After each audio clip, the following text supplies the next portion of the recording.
Hello everyone, and welcome to another Kev Play. This is Kevin. We are on part 26 of Crash Bandicoot 4, It's About Time. Do I have... Okay, here we are. Hello everyone, and welcome to another Kev Play. This is Kevin, and we're on part 26 of Crash Bandicoot 4, It's About Time. I'm gonna jump back into this just to do the 3-maxer. I think we're going to hold off on trying to get the gem.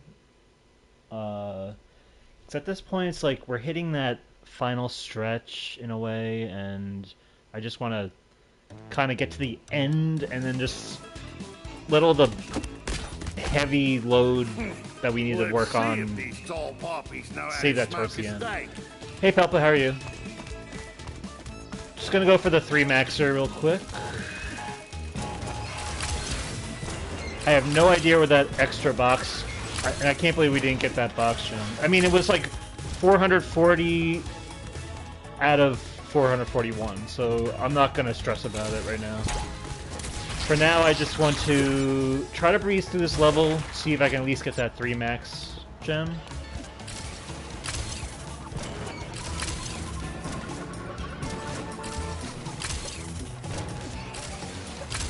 Because at this point, we're pretty close to the end. I just want to, you know, do what we gotta do. How many lives are we getting? I should get this life. There we go.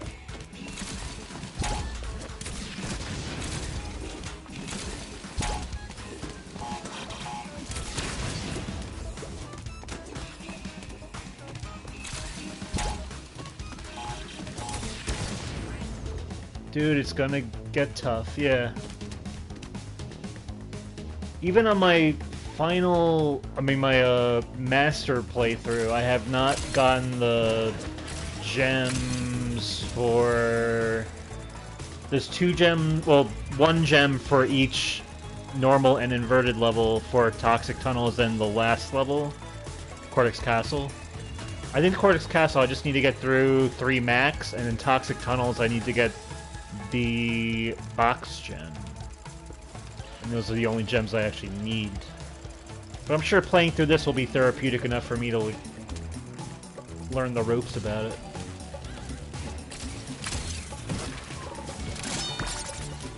We'll see though.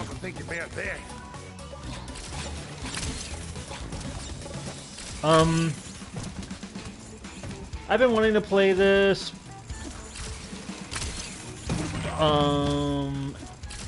There's been a lot of... Right, this weekend I'm going to be going on a little bit of a vacation for the weekend, so I figured let's get a playthrough in. But it's also been so hot. During the summer it's so hot for me to play, but it's cooled down, so...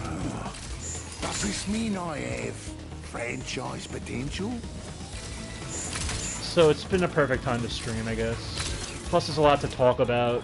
But I was playing Crash 4 this week on my other save. I managed to get the insanely perfect relic for Crash Landed and for Food Run. So up until and including Food Run, I have the insanely perfect relic. I'm literally just missing like 6 at this point, which are, you know, this level and forward. So, not bad, I'd say. And I was just so much in the zone yesterday playing. I was gonna try to stream yesterday, but I was so in the zone of getting it on Crash Landed and Food Run that I was like, I need to stick with this. So dude, if you can do that, you can 106% this game with ease. It's the time trials where I'm just like, ugh. But maybe once I get over that hump, over that hurdle, and that's all that's left to do, maybe.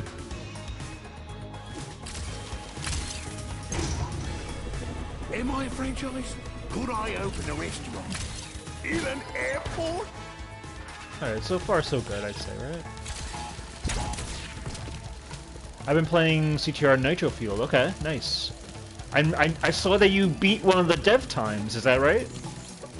If so, that's quite the feat. I've never even done that myself.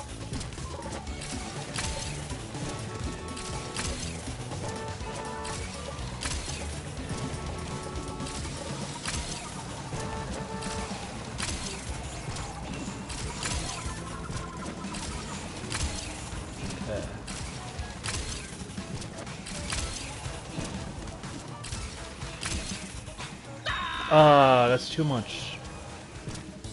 Alright, let's try it again. Yes, it took so many tries, but I did it. All of them will be done this year. Okay. It's quite the goal.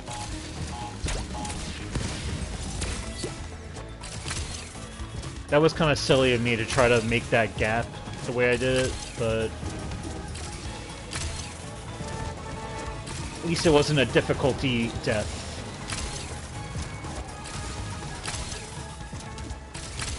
Like, this I can make, and then I just gotta go to the left. Sure, sure.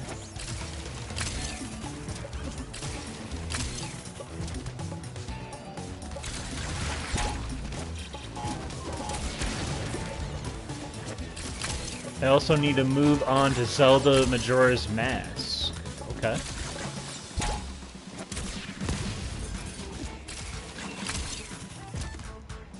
It's good that you're getting through, like, those mainline Zelda games.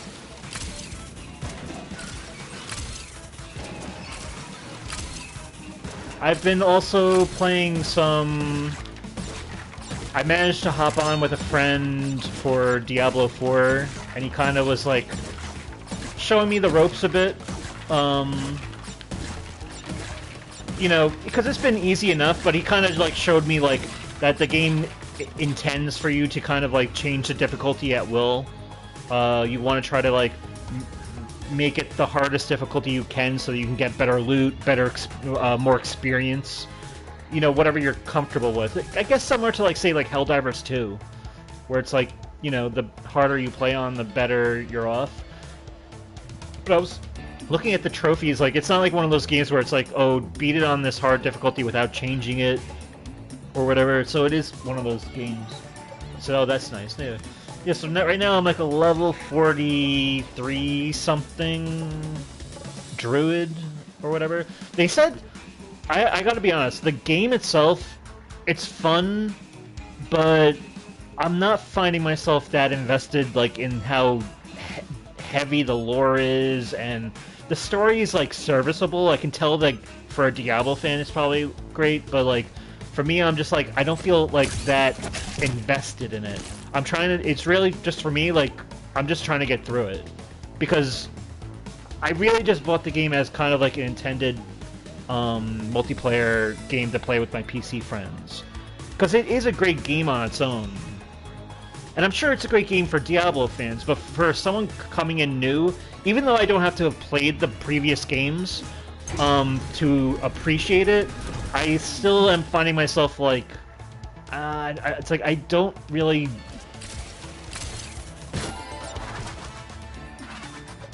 I understand in broad strokes what's happening, but like a lot of like the lore is a little deep,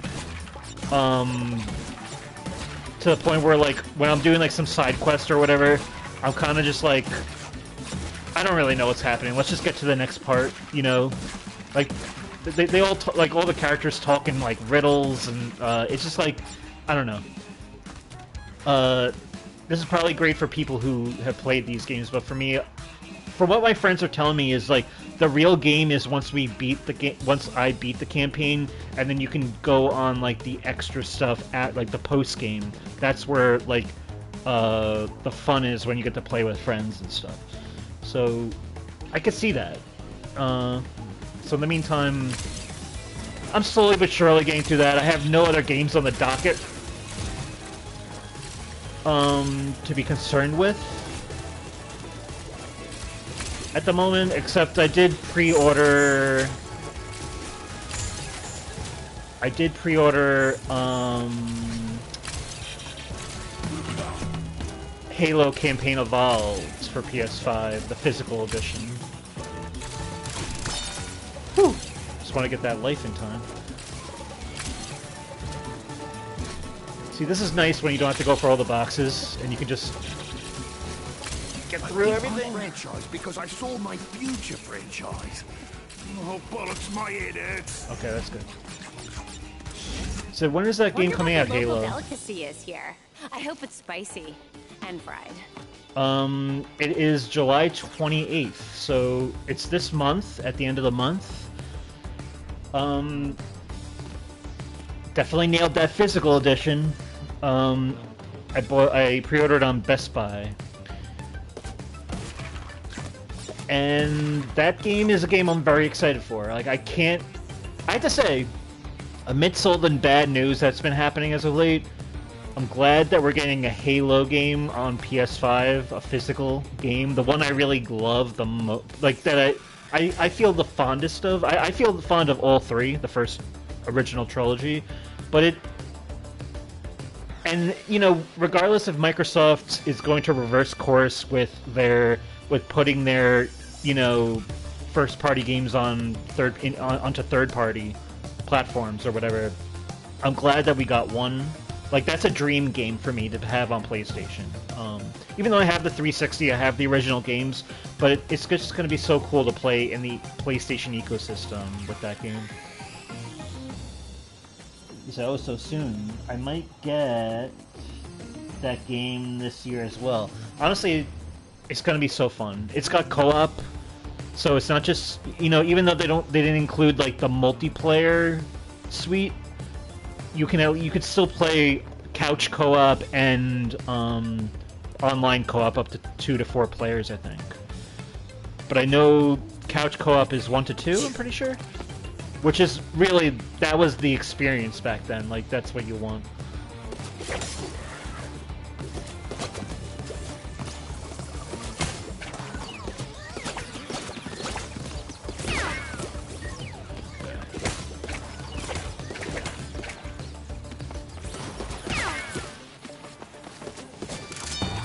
Alright, let's see if we can do this.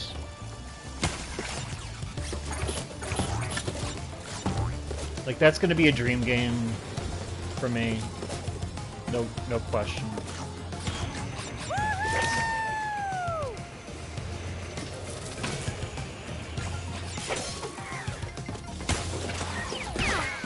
I like that you can stun the trash cans. Okay, oh,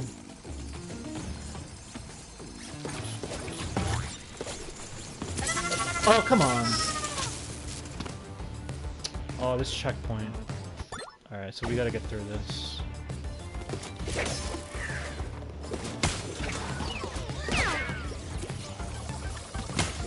And he said no. And if I don't do this in time, if I don't do this, I'm just gonna move on to the next level. Like, I'm not gonna go crazy about this, because I know I can do this. It's just a matter of, I don't want to waste the viewer's time of just seeing me do this over and over. I'd rather make that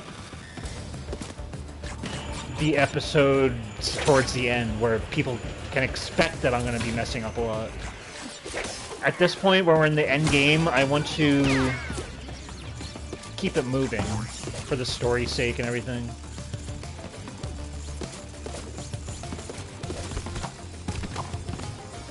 Honestly, this level is too long. You can skip it if you like. Yeah. Last time it was really long. It took it a whole episode because we had a lot to talk about. And we have a lot to talk about in this episode too, but let's try to just... one at a time. Let's just try to get through it first.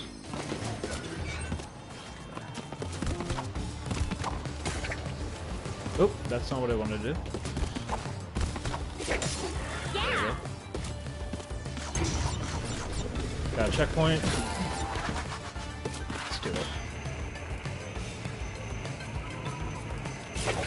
Oh yeah, we do. Sony. I really... oh no! Alright, now I gotta pay attention. Hold on, let me just pay attention. See, you mentioned Sony, and I literally just, like... my brain and my heart is just on the floor about this topic. Let's see if I can get through.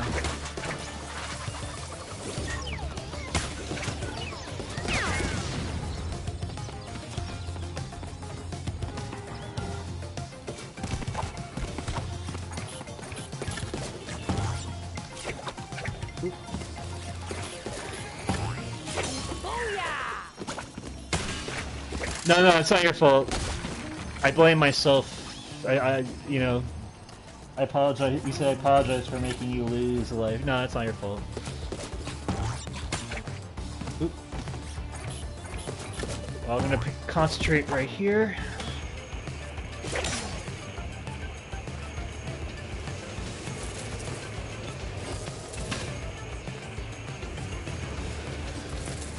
Ooh, that's close. Hold up. I think I did that a little too early.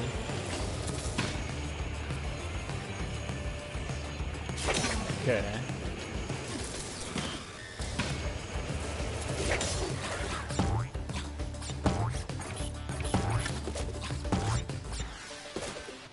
God.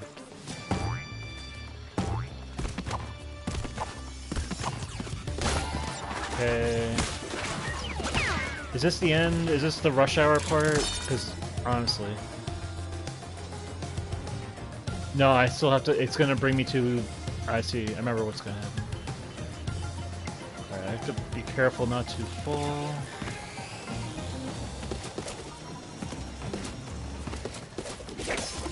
Okay.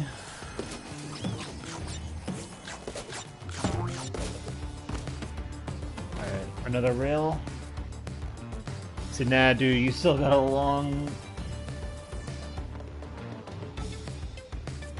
Nah, dude, you still got a long way to... Yeah. This level's a little... It's just like, come on. I don't blame Toys for Bob for not wanting to cut parts of levels because they were getting, like, you know, they probably grew attached to what they were creating, especially in the end game. But, 6 years later, it kind of hurts.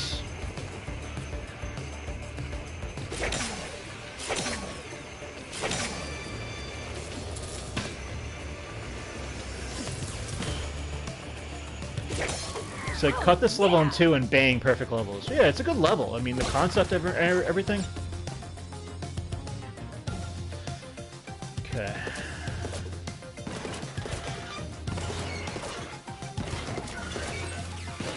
I could have used... I guess I don't really need to use the mask at this point, because if I'm gonna get hit by a truck, truck, it's pretty much over.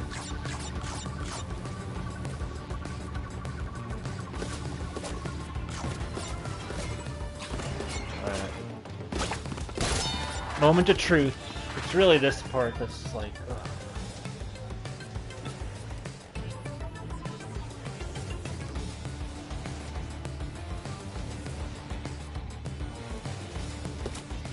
Here we go.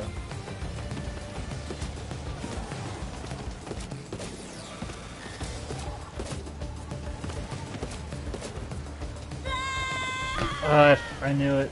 Alright, you know what? It was fun. We'll do this another time. Rush Hour is gonna be it's gonna be one of those levels. ...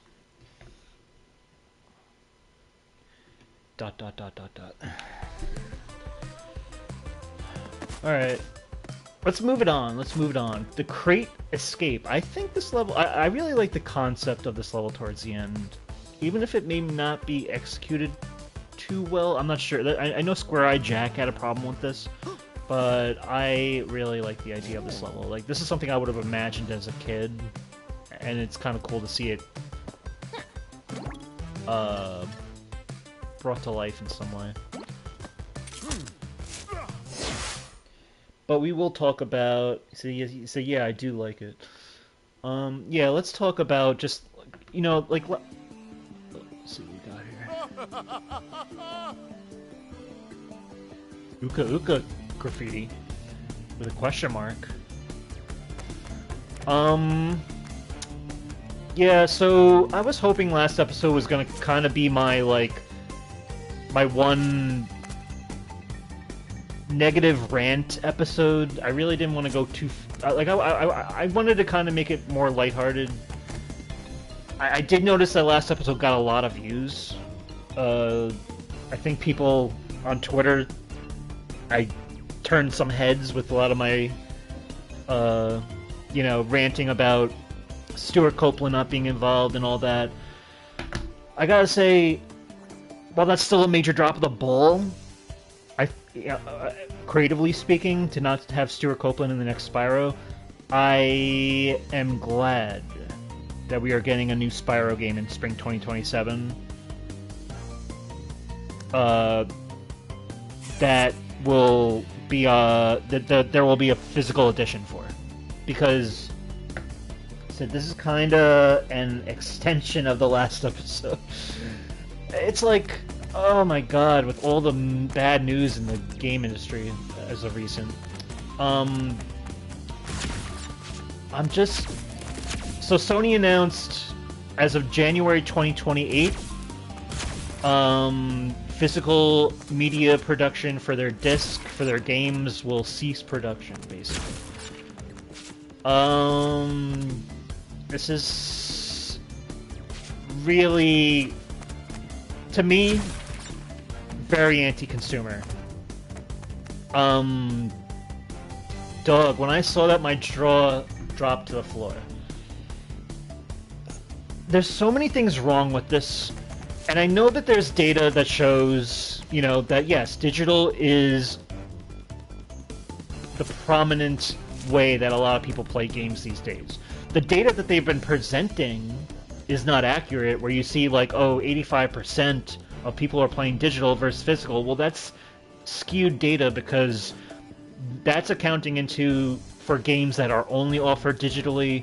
That's accounting for DLC. That's accounting for microtransactions. That's not accounting, you know, what the fair data would be is games that offer both the choice of physical and digital. Shovelware, absolutely. That digital includes things like DLC, shovelware, and other crap. Right. So it's a very misleading statistic. And yes, a lot of people do play digital. A lot more people play digital, I think, than physical. But the physical market is still thriving. It's still a very healthy and a very core part of PlayStation's ecosystem. And to cut that off is, in my opinion, very misguided, very dumb. And it's actually kind of, I think it could be damaging to the brand and to the ecosystem that they're cultivating. It damages discoverability. It damages the secondhand market, retail stores. It's going to damage digital owners. Now, you know, the price isn't going to go down for them. Physical, like, if you look at a lot of you know, games that come out physical versus digital, the physical gets discounted. The digital doesn't. And if you're giving Sony or any platform control of the entire market, where they control the entire storefront, you're not gonna get consumer friendliness. You're gonna get what Nintendo does, where their games never drop in price, you know, on their digital store. You look at, you know, any game, first party, third party, they're all still like at full price on the digital. They don't get discounted. Because Sony banks on digital. People building their digital libraries aren't going to look at physical, you know, they're not going to look at Amazon or Best Buy or any of the secondhand markets where you can sell your game in, trade it, you know, lend it to people. Like, that's a market that Sony wants to move on from, but it's kind of silly.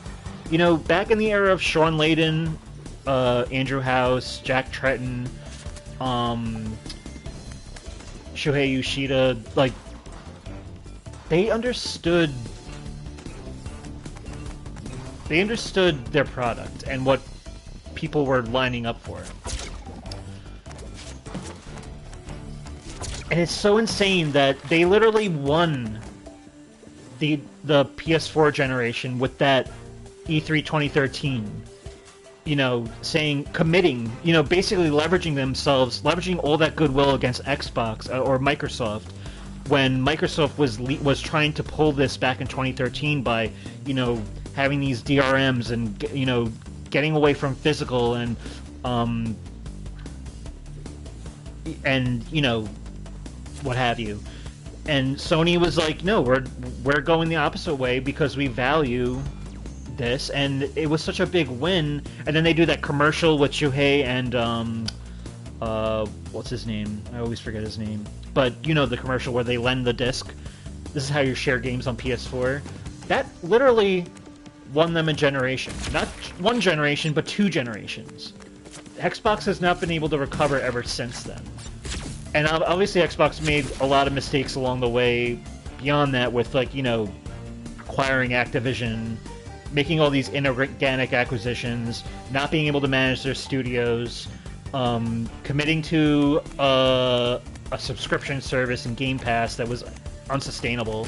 You know, like, why are you going to why are developers going to work hard on their games that should be offered at full price, you know, at launch, and get discounted on a subscription service? Like, you know, not only are you training your consumer base to buy less, but you're hurting the developers that you're you know, supposed to be curating. But Sony, and honestly, I was thinking this might happen. I always thought this in the back of my head, but I didn't want to say it out loud because I was hoping it wouldn't happen. But it reminds me of how successful the PS2 generation was. It's the best-selling console of all time, the PS2. That success led to a lot of arrogance with Sony, and it almost cost them a generation in the PS3 generation. You know, them having to, you know, them releasing the console at this, for the time, a very bizarre, like, high cost, being $599. You know, I was completely absent from PS3's generation for up until like 2011. I literally missed like the first 4 to 5 years, I'd say, actually, because they just kind of blew it with the presentation of the PS3.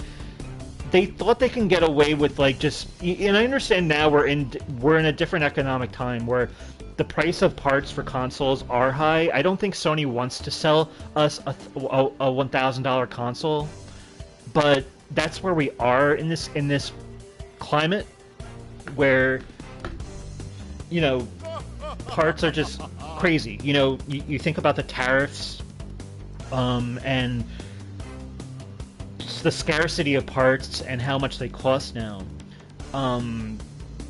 That's something that's kind of out of Sony's control.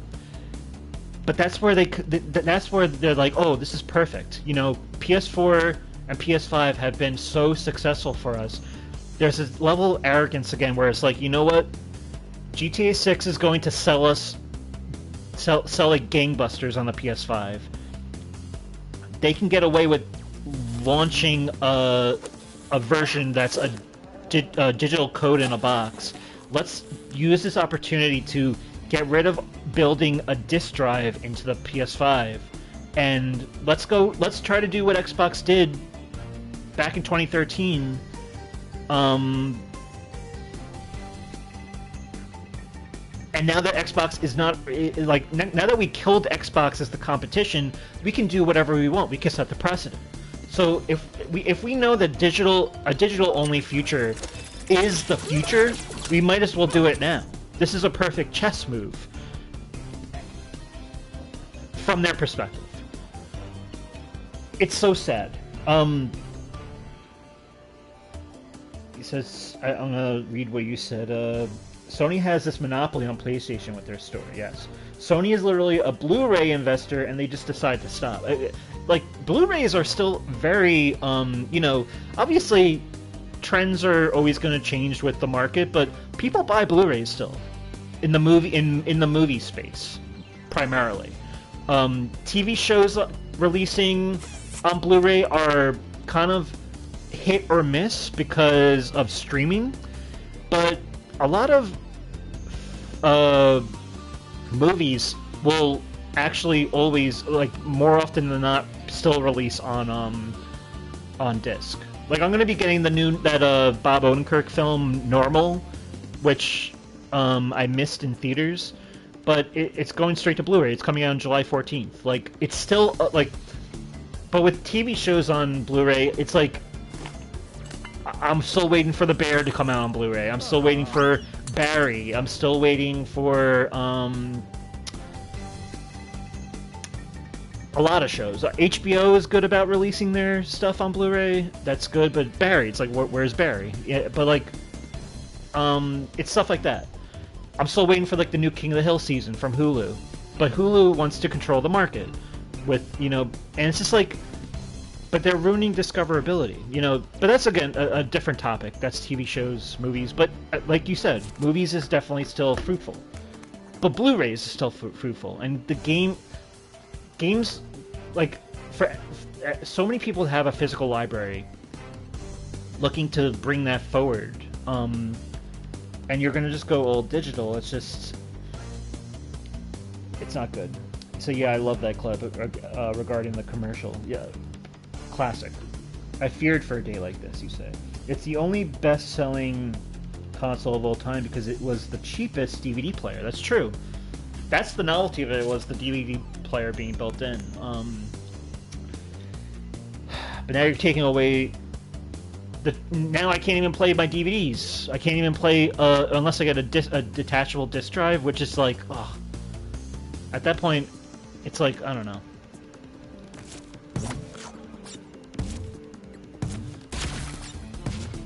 Another thing that I don't like about this is Sony's not really in a position to be forcing people to digital, because it wasn't only like a week or two ago that they had to delete over 500 movies from people's digital libraries on PlayStation because of a license agreement ending. If they can do that with movies, or they can do that with any format or any media or medium, games will be under their control. They can censor it. They can delete it from your library at will, regardless, you know, like, depending on what happens, whether it's a licensing agreement thing or it's a, you know, a cultural thing, like something gets censored or whatever. Like, you never know. You don't have control. You don't have ownership anymore. Not only do you not have ownership, not only is, like, so, like, people can argue, well, yeah, you know, that rarely happens, though, blah, blah. It can happen, first of all. Another thing that can happen, too, is your PlayStation gets hacked.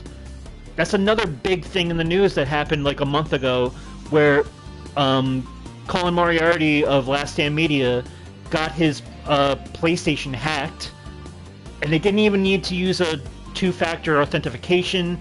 They literally just were able to get his email or whatever and act as if they didn't know the password and got in, and then they deleted all of his digital media. Or all his digital purchases. Sony is not in a position that they're secure. They do not have their securities house in order for them to be going into an all digital future right now. And that's something that they're actually starting to crack down on. And thankfully for Colin Moriarty, is he is a big person in like the PlayStation space. He's a bit, like, he has a lot of connections. So he was able to pull strings and get through Sony's terrible customer support system and get people on the back end that he knows to really, like, oversee it and get all his games back and get his trophies back and all that. Not everyone has the luxury of him, of his clout. There's a lot of people that get their accounts hacked and they lose it forever. because they have no one to fight for them. And Sony's customer service being so poor, and their security being so poor, doesn't instill confidence that going into a digital future where it's like, oh, now you expect me to build my library digitally, and you can't even like protect me from hackers, or you don't even have digital precedents set in place to protect me from yourself. Like the EULA agreement that you agree to when you buy a digital game. For the longest time, it's always been you don't have ownership over this game, and that it can be taken from you at any time or whatever if licensing, issues occur or whatever.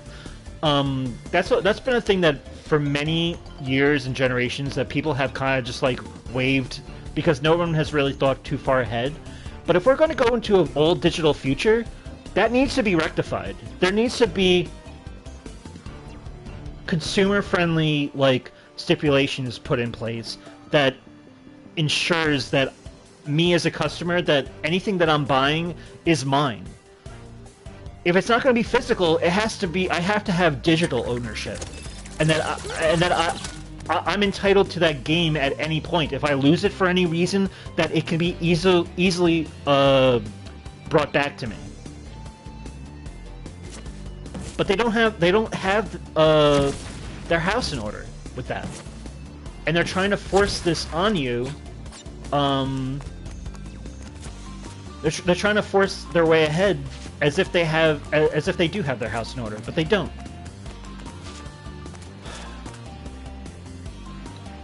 You said, sorry. This implies that the PS6 is going to be digital only. I think, at best, is that there's going to be a disc drive sold separately. But I hope that's not the case. I want a disc drive. If there is no disc drive and there's no physical going forward, I'm telling you, I don't, like, even before this news, I was already like, you think about the PS5 generation. How long did it take before there were actual PS5 games on the PS5 that weren't cross-gen with the PS4? Because Sony didn't want to abandon their PS4 install base because it was so huge. And they still don't. It's still thriving. GTA 6 is probably going to bring a lot of people over. But you think of God of War Ragnarok, Horizon Forbidden West, Spider-Man Miles Morales. A lot of games, like many years into the PS5 generation, there were many games that just cannot be played on, or that can be played on the PS4. So, before this whole news with the physical thing happened, I have been thinking, I'm like, they can't get the cost down, unfortunately. Why am I going to spend $1,000 on a console when the innovations are going to be so minimal? The jump from PS4 to PS5, the biggest sell for me was the SSD being able to load the game in a fraction of a second. Load times. No load times. That's big. The PS5, at this point, like, graphics and performance, I'm fine with. I don't need 120 frames per second and 8K resolution. I'm good. The jump between... the jump between consoles is never going to be as big at this point from, like, PS1 to PS2. Or, PS2 to PS3.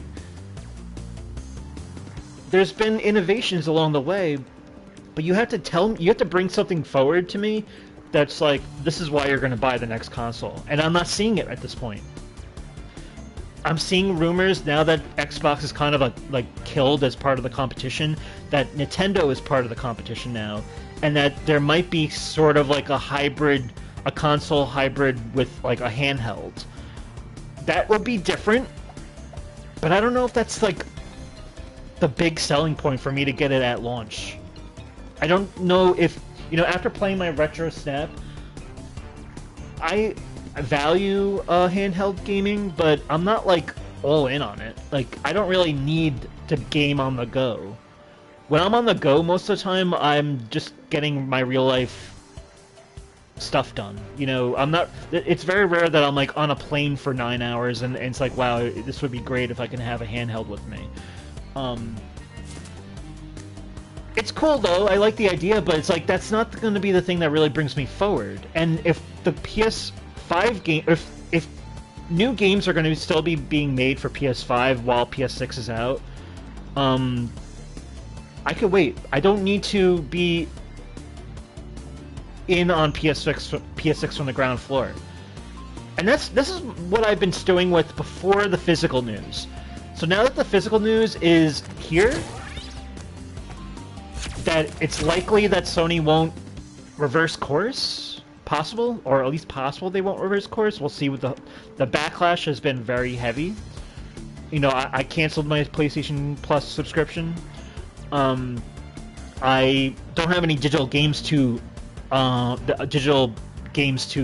like pre-orders to reverse on because I always buy physical. But I don't like, the only reason I ever had PS Plus was to play online games sometimes, like the online portions to games. I don't need to play online games though. I like single player. So, like I said, before the physical news, I'm not really feeling PS6. They're not really selling me. Now that this is a thing, look, I can. There's 30 years of PlayStation I can go back to on my backlog and start collecting there. There's a lot of games I missed. There's a lot of games like the hobby could still be fun for me. But in terms of like going forward, it's like it's gonna be touch and go. I don't see myself getting a PS6 at this point. You said, oh yeah, oh hell no, Sony. Deleting those movies is a big no. Yep.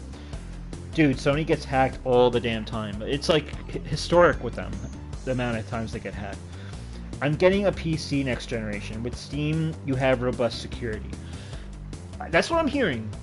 And what I like about, you know, and people keep saying, okay, so you're going to go to PC, they don't have physical games either. That's not the point. My ecosystem in PlayStation has been built around physical games.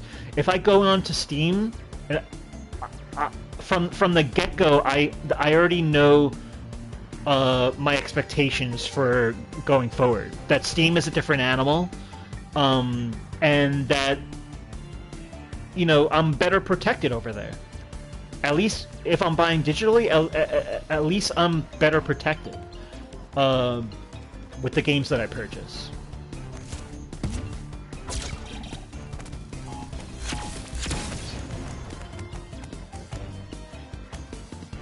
It's a different ecosystem. Now, that's to be, like, I'm getting a gaming rig, maybe getting this, like, you know, like, it's all...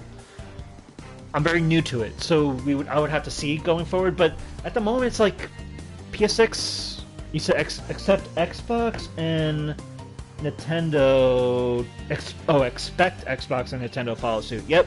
There is no, like, oh, I'm gonna go to Xbox now. No, they're gonna... Trust me, there's... If they were gonna not follow suit, they would have jumped on the opportunity to say that they are gonna be fully supporting physical games in light of the Sony news. They would have pulled exactly what Sony pulled in E3 2013. But they're not. And it's kind of silly because, I mean, it's kind of not silly, whatever their strategy is, whatever, but you would think that they would want to do everything they can to retain their, to kind of save their brand. Because that would have been a slam dunk.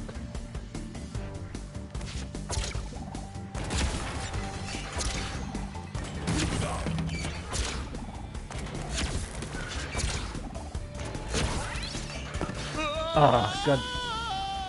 This part's always a little...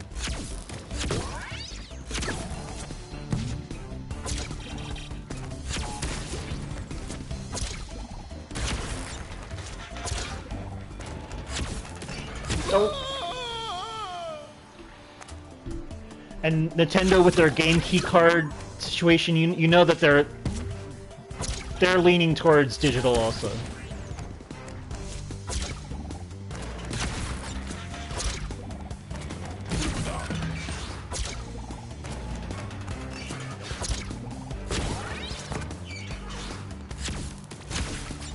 Okay.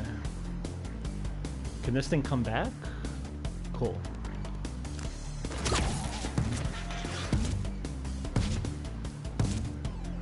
I guess I don't... I guess I could just bring this back like this. So, oh yeah, that game keycard thing is a big sign. Definitely. Look, there's so many games that come out that it's almost hard to keep up with. I think it's almost going to be a little refreshing to not have to worry about always being first in line for the new thing. I'm kind of excited at the prospect of diving into my backlog and trying to collect games. I have a physical game store right down the road from me. I've been there once. What they have in there is awesome. I'm looking forward to seeing what I can get from them going forward. Now, this is January 2028, so thank God Spyro is coming out in spring. Thank God Halo's coming out this month. Like, those are dream games for me. I'm glad that they're getting in before the cutoff. I hope. I mean, I expect that to be the case.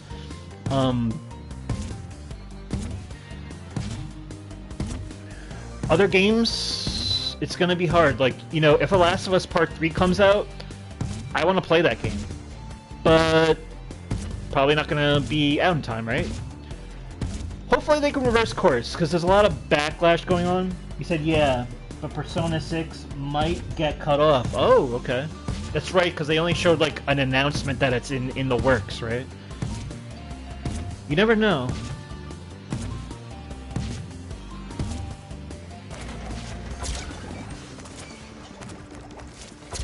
Okay.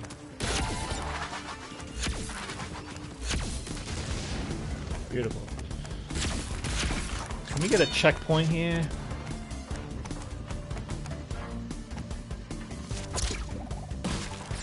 Maybe up here? I imagine, at best, God of War Luffy and Intergalactic A Heretic Prophet will make the cut. I hope so. I think...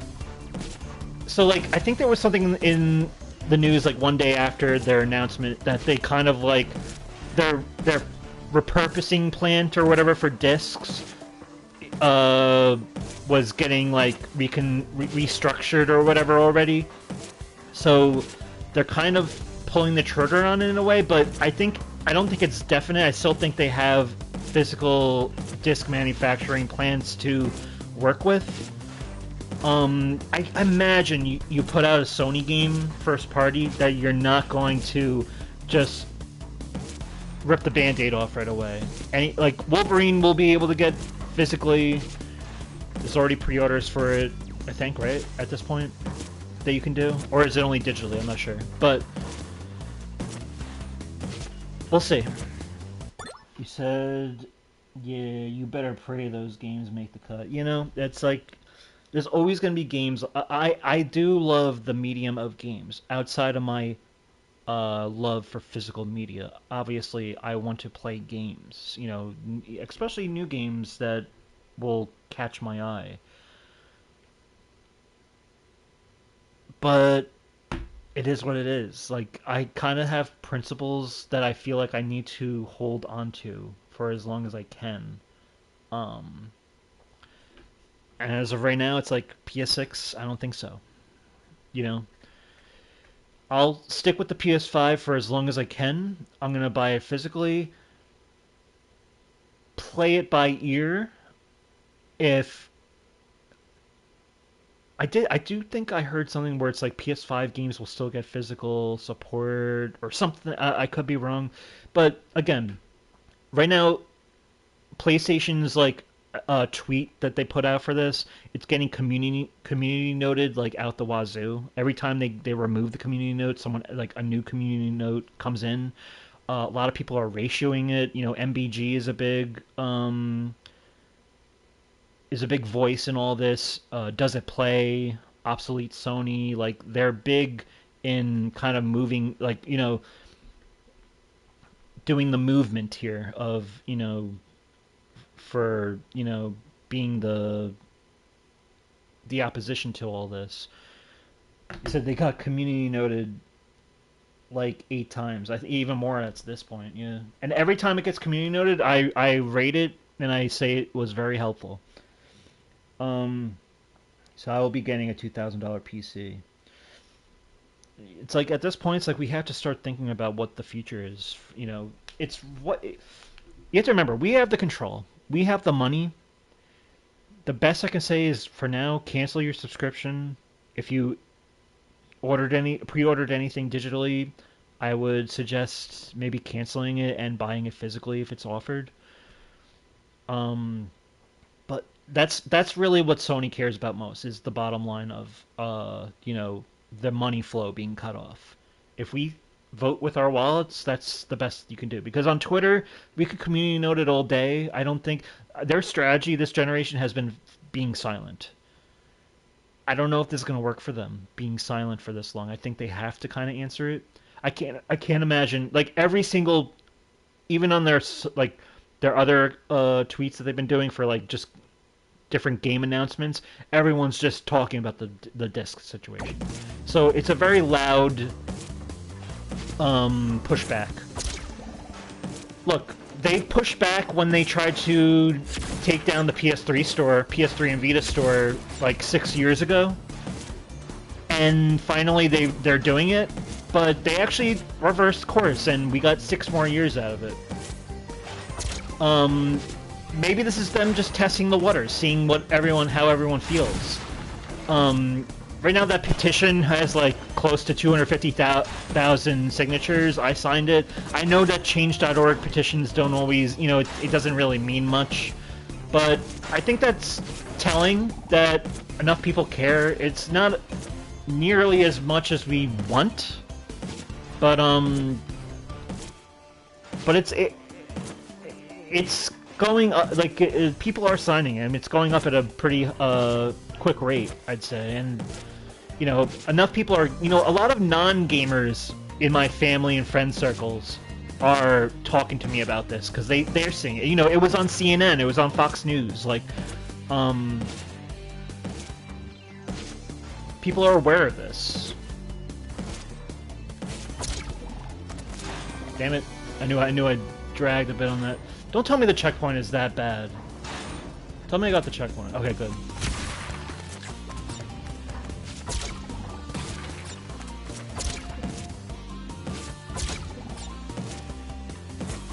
Okay.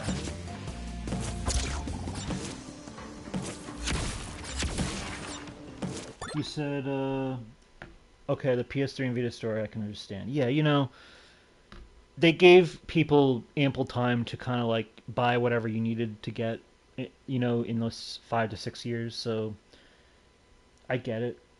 I signed it as well. Good, very good. PlayStation retweeted a tweet from the Doom account, and even that they got bombarded by some fans. Yep. I hope you got to keep the pressure up. Because they're Sony's hoping that this news is gonna, like, the backlash is gonna blow over. But we gotta be loud about it. You know, when the Game Awards rolls around and you got that live audience, I'm hoping that there's gonna be like deafening boos from the crowd over Sony's decision. If there's any presence by Sony at the Game Awards, like, that's when you want to do it too. Because then the optics of it is just like that's pretty damaging. The amount of people that tune into the Game Awards is huge.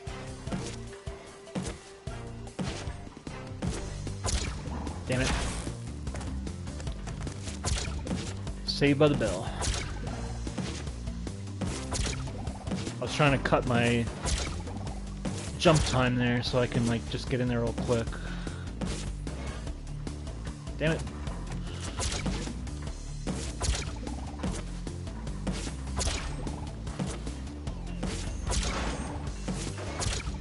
But yeah, it's a mess. You know, it's kind of depressing, I have to say. But you know what? Life is too short and has a lot to offer. And I have a backlog, 30 years of backlog with PlayStation that I can explore. And I can take up other hobbies. I don't need to bootlick or, you know, become beholden to a corporation.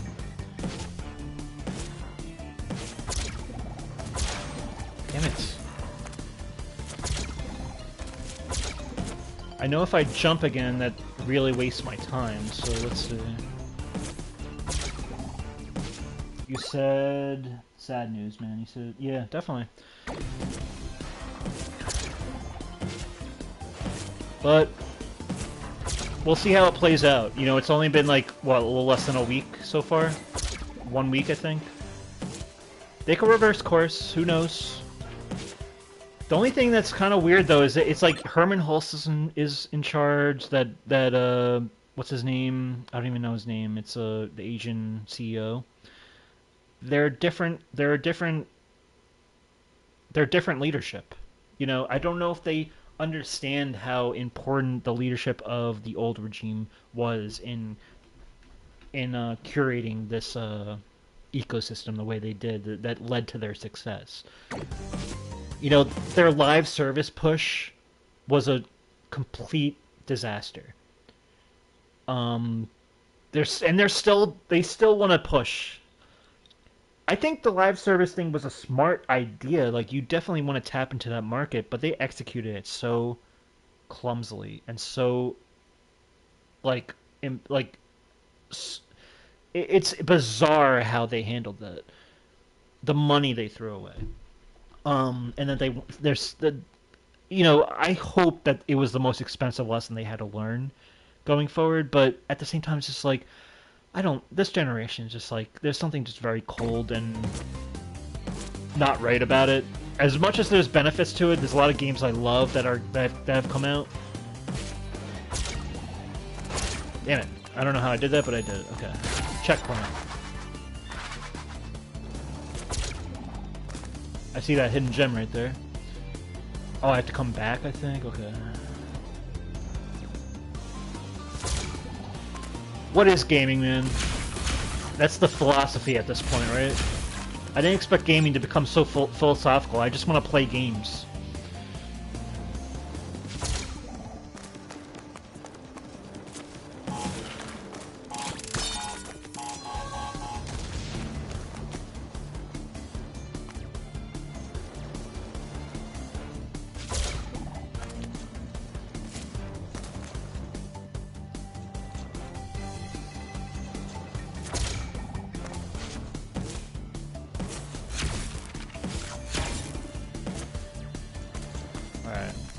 Gotta study these. I think we're good. Okay.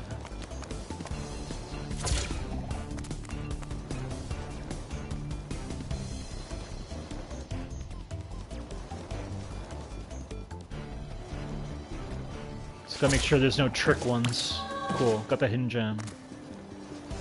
How are we doing with gems, by the way? Alright.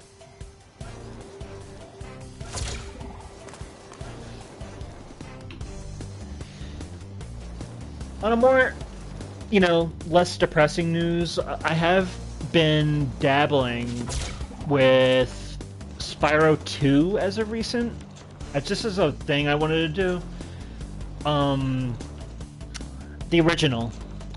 I wanted to test kind of what I did with the progression system of the PS1. I mean, the original game, you know, which I did an article on. So I've been kind of like dabbling with Spyro 2's progression, which is wildly different than Spyro 1. Because, you know, the whole thesis to Spyro 1 was like, what's the least amount of levels you can get through in the game before you get to Nasty Nork? Like, what are the roadblocks that present itself with like the balloonists? You know, what do they ask of you? Spyro 2 is a different animal because...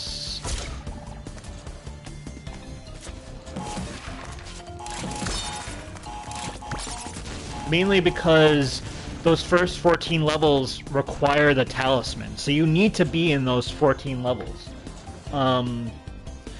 which made it interesting. So so the way I started playing it was, what if I complete every level that Moneybags is in? So like, if Moneybags is in the level, then I have to get everything in the level, all the orbs, all the gems. If he's not in the level, then I basically have to just beeline to the end to get the talisman. Like, and I want to know, like, what would the roadblocks be? Would it become difficult where it's like, oh, I don't have enough money for Moneybags going forward? Like, what's the least amount of levels to start collecting gems in? Or, you know, finish collecting gems in? And it became interesting, you know, because Glimmer is the first level that he's in, and it's the first level you play. So that's a level you can get all the gems, get all the orbs. And I did the intended cheat where you can get to that platform without the climb ability if you use the super fly power up. So I figured that's not a glitch, that's like an intended cheat that Insomniac intended. But after that, you kind of have to do a level without Moneybags because you need to get the swim ability. So you either have to do Colossus or Idle Springs. So I figured, okay, let me do Colossus because you don't need the swim ability in Colossus, so I'll get everything there. Then it's like, okay, now I'm starting to do levels, you know, like Aquaria Towers, I needed to do everything for that because he's in that one. And you start to see what your gems are, how many gems you're actually collecting when you're being very minimalist about it. And it also made playing the levels that I was like, okay, I have to get the talisman in these levels where I'm not supposed to get anything. How do I do that?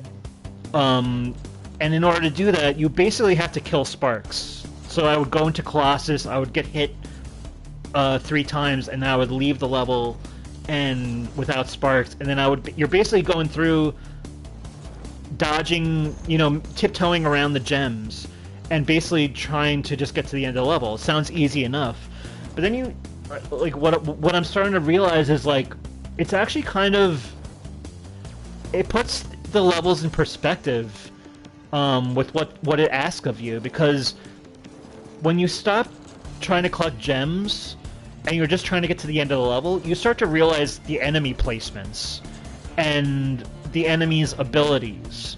Like, trying to get through to the end of Sunny Beach was actually kind of interesting, because I was like, oh, the enemies with, like, the electric rods, they have, like, range, so they can kill you with, like, from far away. The ducks with, like, the little swim floaty around them who like hit you with the shovels takes 2 hits. So, and the way they place them is, like, the first time you encounter them, you can get around them. The second time you encounter them, you have to actually combat them. And then the third, it's like, okay, like, they're throwing these enemies in my face more. Because you're so used to, like, when you're just collecting all the gems, you're just running around freely and just killing all the enemies in sight. You're not thinking about how the game is presenting them in terms of, like, how difficult they can be. And that's where I started to learn, like, how the level design is actually kind of interesting, and how Insomniac was clever in how they presented the enemies. Oh my god. Sorry. At least I got that hidden gem. At least yeah, whatever. I'll stop ranting. Or not ranting, but just talking about nonsense now.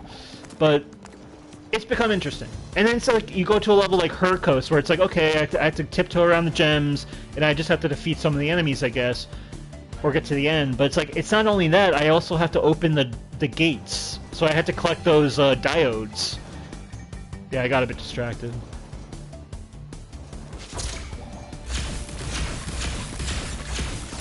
And when you collect the diodes, the game is forcing you to, like, get into the arena with the enemies, with, like, the robots and, like, the gear grinder guys.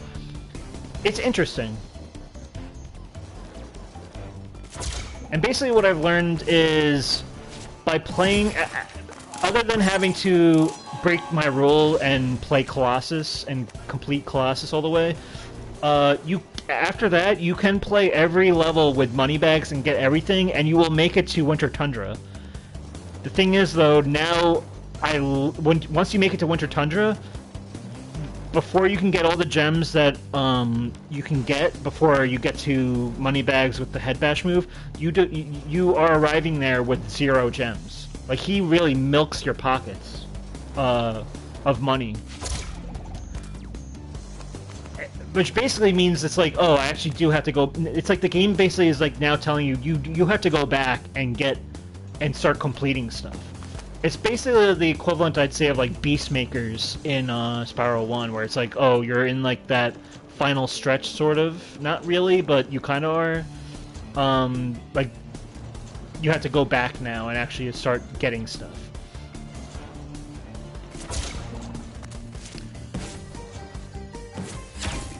Now, is this a metal crate that I activate?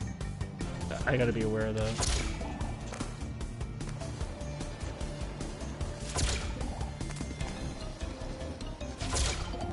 It is a metal. Okay, so if I die again, I know that this metal crate is useless. I don't need to go back. It was only for the hidden gem. I just gotta be careful of, like, the rhythms. I know this is 4. This is 1 and 1.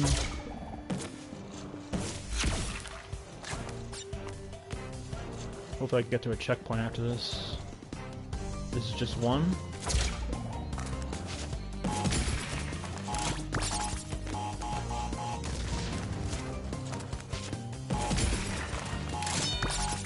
This one I know is a trick one, I think. So yeah, I hate waiting for stuff like this. Yeah, it's stupid. It's definitely about learning it, though. Like, I know this one's like 1, and it's like 1, 2. Like, real quick like that. And then it's nothing. 1, 1, 1, nothing. 1, 1, 1, nothing. Okay, pretty much get it. 1, 1, 1, nothing. Cool. Give me a checkpoint, please. Now this part, I remember being a real pain in the ass. So we'll see.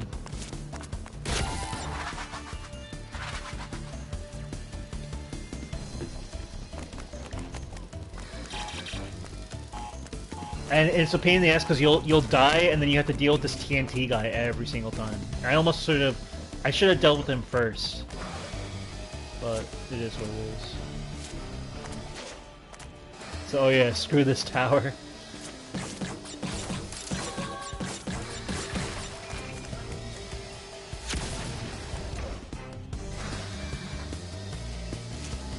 We're gonna see how this works. I think we got it. How far up does this thing go? Okay, cool. So I want to go left.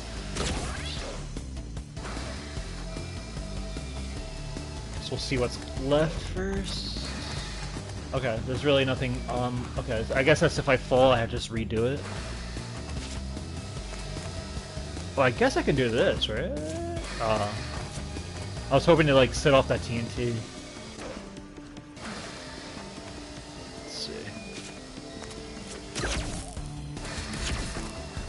Very short hops here. Okay.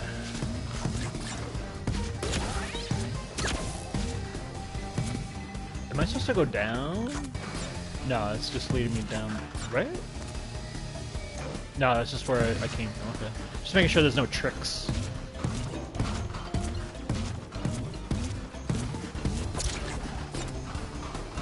Oh, this is gonna be a pain, but let's see. Beautiful.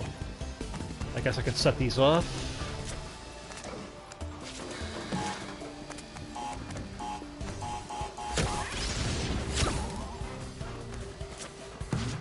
Oh my god.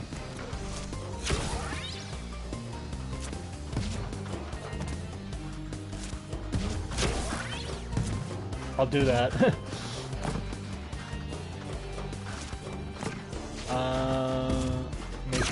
and bouncy.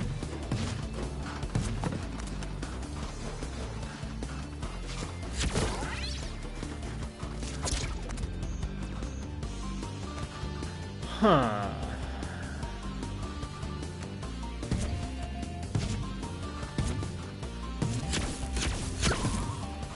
I want him to be out of the way. There we go.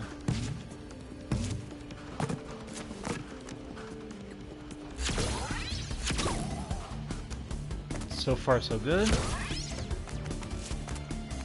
make sure we're good here. But yeah, that was just a little thing I was doing. I don't know, like, again, it's like, I don't know if I want to make a write-up about it, but I just wanted to test it out.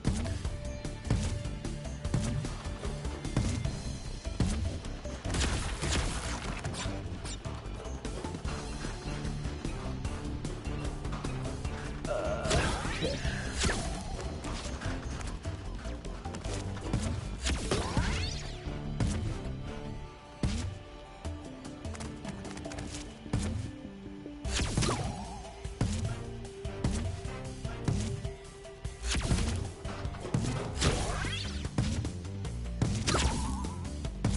Take it. Is there anything up here? Nothing in this corner?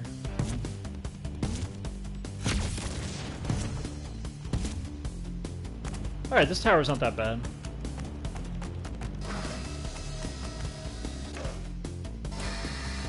Nothing I'm missing though, right? Yeah, I'm good.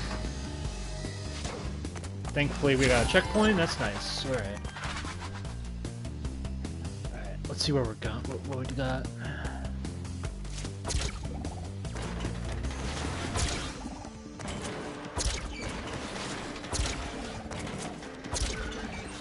You good?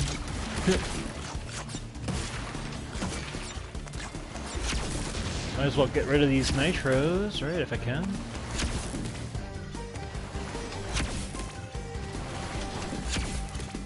Tell me I don't got the range for that. Cool. I gotta be careful of this dropping stuff.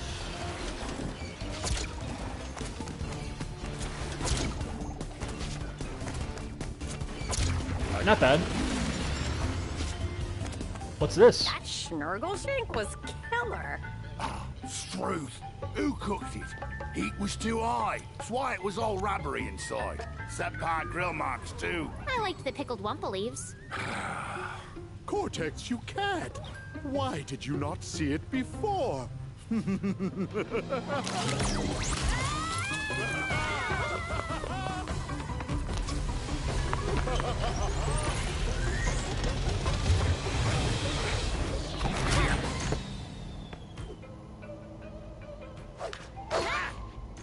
him hell! Give them hell. Wow, I forgot that they say like a sort of a curse. I just love this. Like, the physics of it is really fun. It feels like you're like... It has like a superhero vibe to it, where it's like there's not just one way to go about it. It's like an Uncharted level, you know. You know, Crash kind of inspired Uncharted with like the running back levels. But this is like Crash kind of being inspired by Uncharted. It's kind of cool. Like, my double jump helps me. Like, it's so... I like this. I don't know why Square Eye Jack is...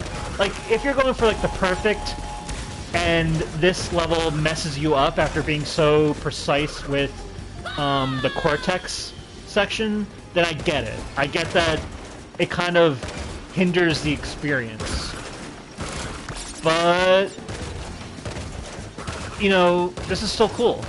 If this was, like, its own level, that would be... I think this would be better.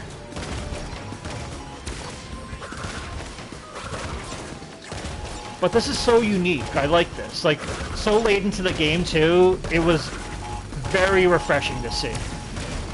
Oop. Also, how can a magical mask like her be taken like that? Yeah, you know, Cortex seemed to completely feel confident in what he was doing. Like, that his little phaser gun was going to help him get away with that, you know, semi-betrayal. We already know he's a bad guy, but he was kind of like... He seemed like he might be reformed. We have to remember, though, that Cortex, he's smarter than he leads on. He was smart enough to gain access to entropy. He is a scientist. There is... he has credibility. He may be a little dumb when it comes to his ego, but I think when push comes to shove, he knows when to, bring out the big guns.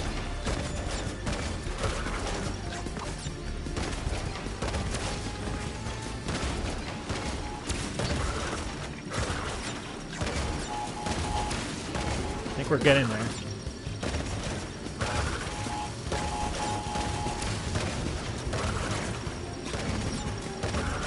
Damn it. So close. But, you know, this is one of those levels, or parts of the level, where if I wasn't going for, you know, thankfully I'm not worrying about my lives or anything right now. But this is a level where it's like, when you die, it's so much fun to replay. There's just like a flow state to it that I find so fun. Oh my god.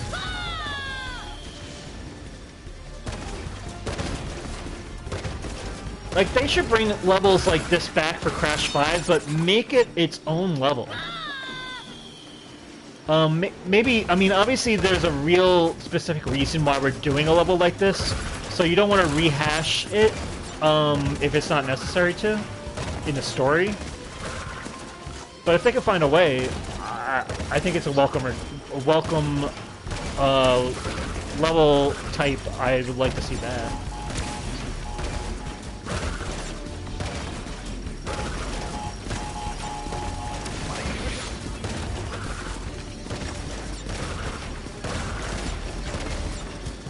I think we're good.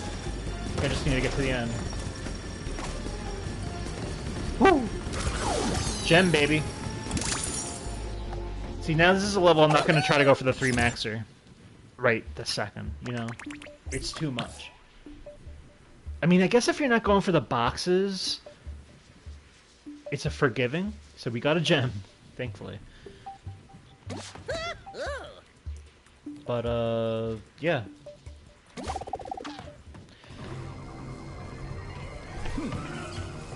There's another way I can break this cycle of endless fighting between us. I can go back to where it started. I can undo my greatest failure.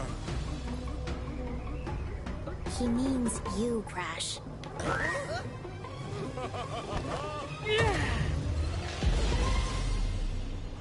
Bye-bye, Bandicoots.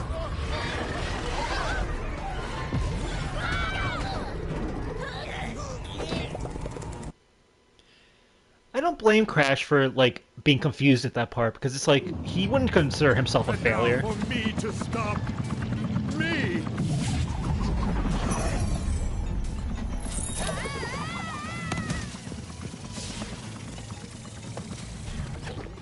Wow. We're gonna go back, though.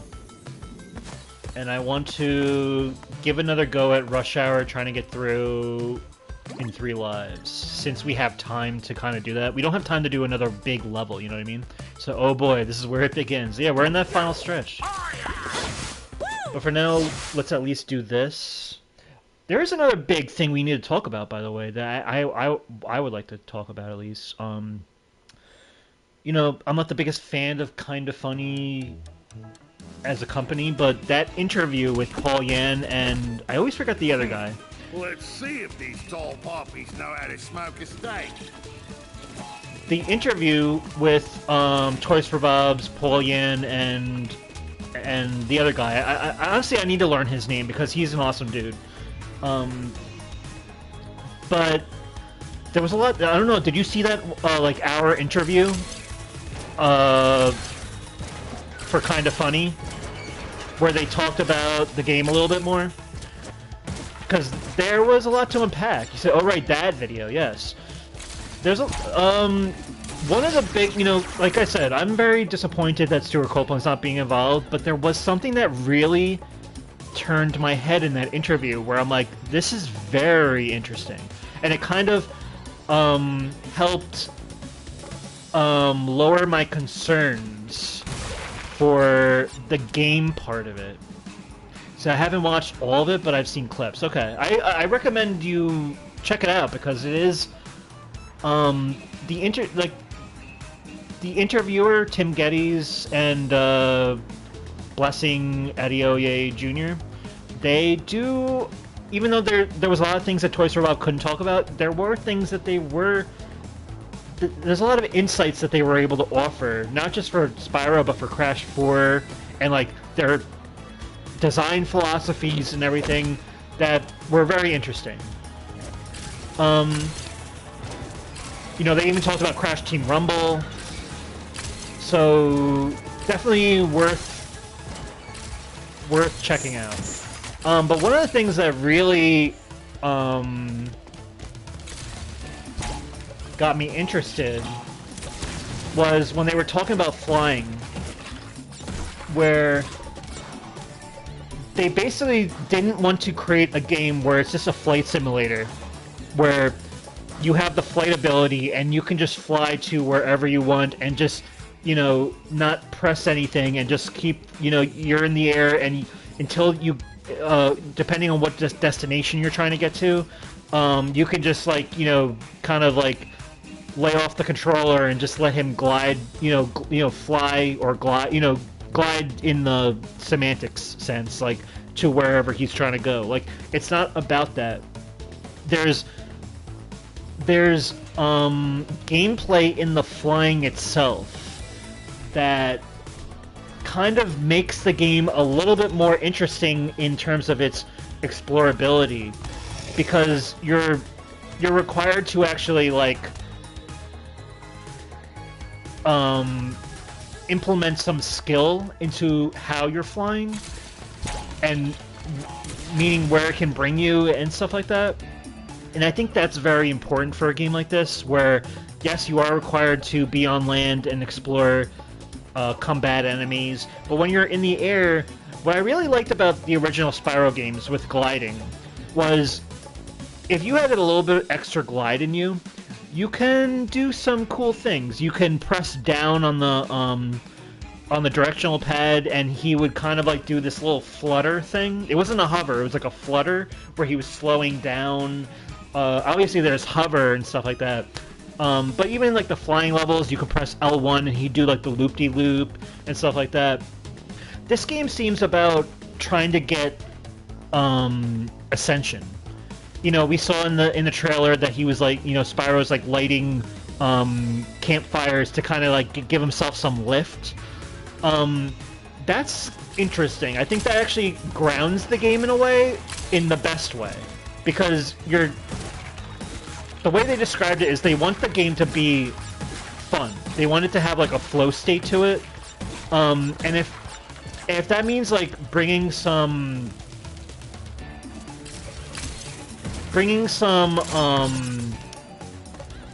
fun in the maneuverability of flying, where you can't just be on autopilot.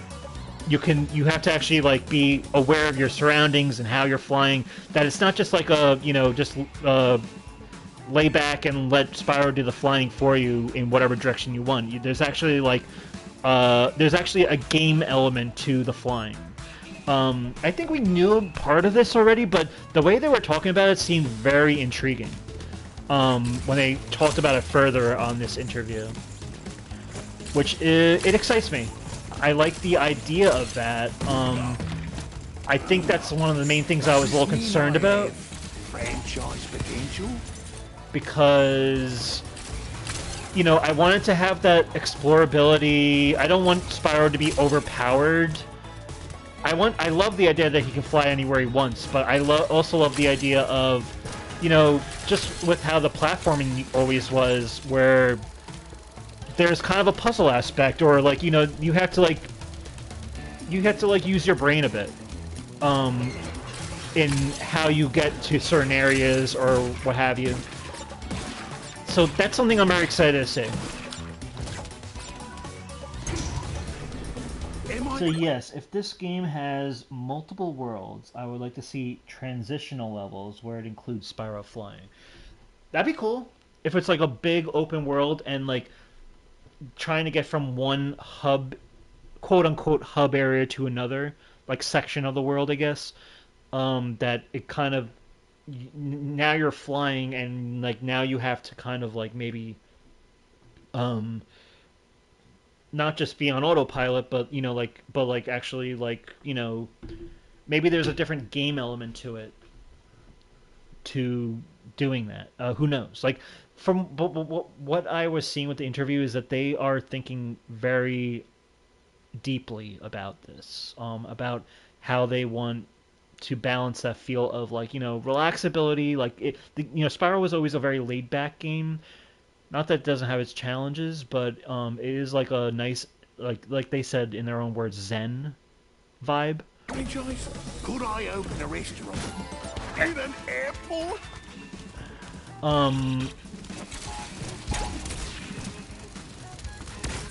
So yeah, you want to try to like capture that, but also bring a little bit of imagination to it. You know, bring a little, you know. Even when I used to, even the swim ability always gave me an imagination. I remember being like a little kid in the pool, and I would try to like charge underwater, or try to swim fast underwater like Spyro. Like there was something that there was a level of like playfulness to the character that you know whether he was swimming, gliding, charging, that there was something that I always liked about that. You know. Even with Crash, you know, I would try to mimic his moves. I used to try to do the slide jump as a kid. If you can bring that sense of, like, childhood wonder or, like, playfulness to the flying mechanics, then I think that's awesome.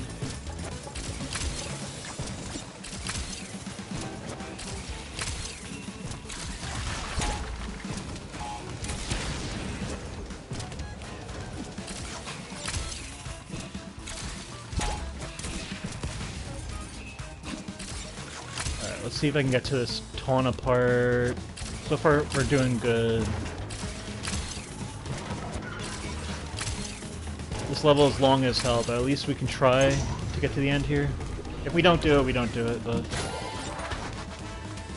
Oh, this part... Oh my god, this level just keeps going, right? But yeah, that basically was one of the cool things about that interview that I really liked.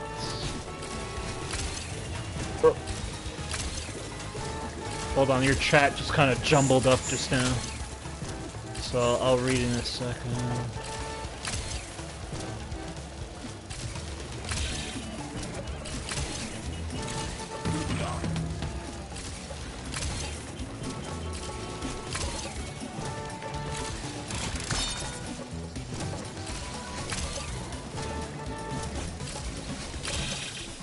Ooh. This is like... Oh no! I fell right through the crack. See, I will check... He said, Oh, that's cool. If this game... Oh, yeah, right. So I can relate to that. I'll check out the full interview. Yeah, definitely. It's only like an hour.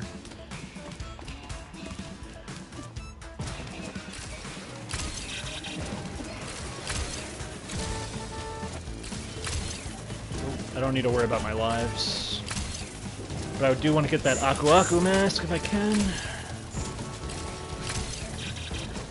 Ooh.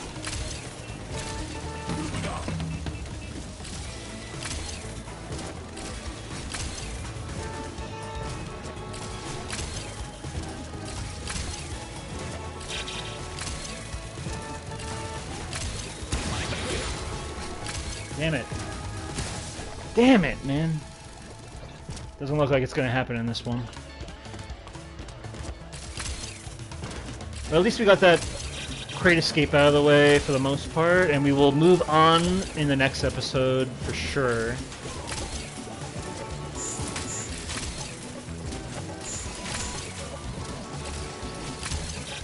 Yeah, that wasn't gonna happen, was it? My bad. Alright, we'll leave it there. We did good. Well, you know, we did serviceable.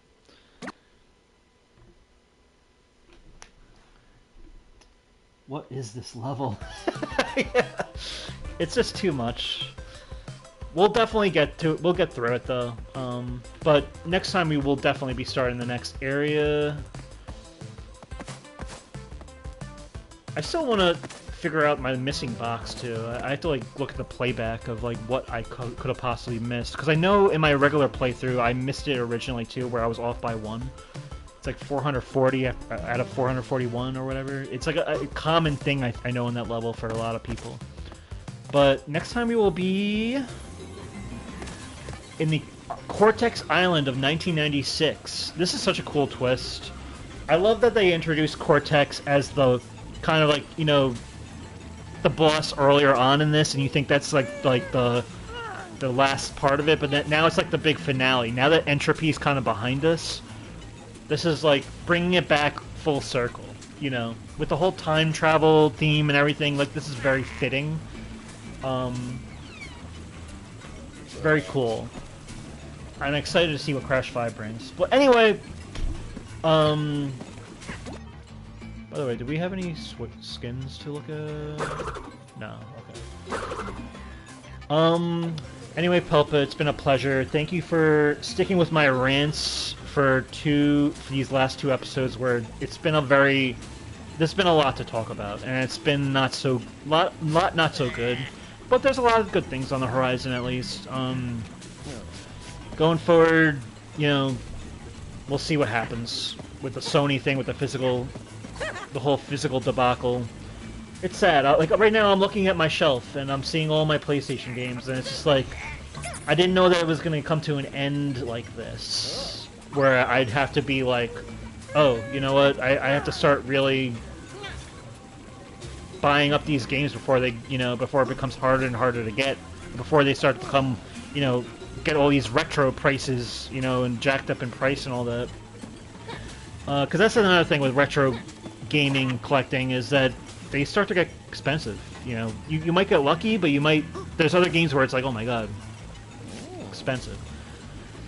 But yeah, next time we'll revisit this. Pelpa, it's been a pleasure. Anyone out there who wants to like, comment, or subscribe, it's greatly appreciated. You can subscribe to KevPlays9490 on YouTube, and/or follow me on Twitter at Let's Watch Series, where I'm very, very vocal about my concerns in gaming industry as of late. But yeah, thank you everybody out there. Everyone out there, stay safe, stay healthy, keep a clear head, and keep on gaming. I'll catch you all next time. Peace out.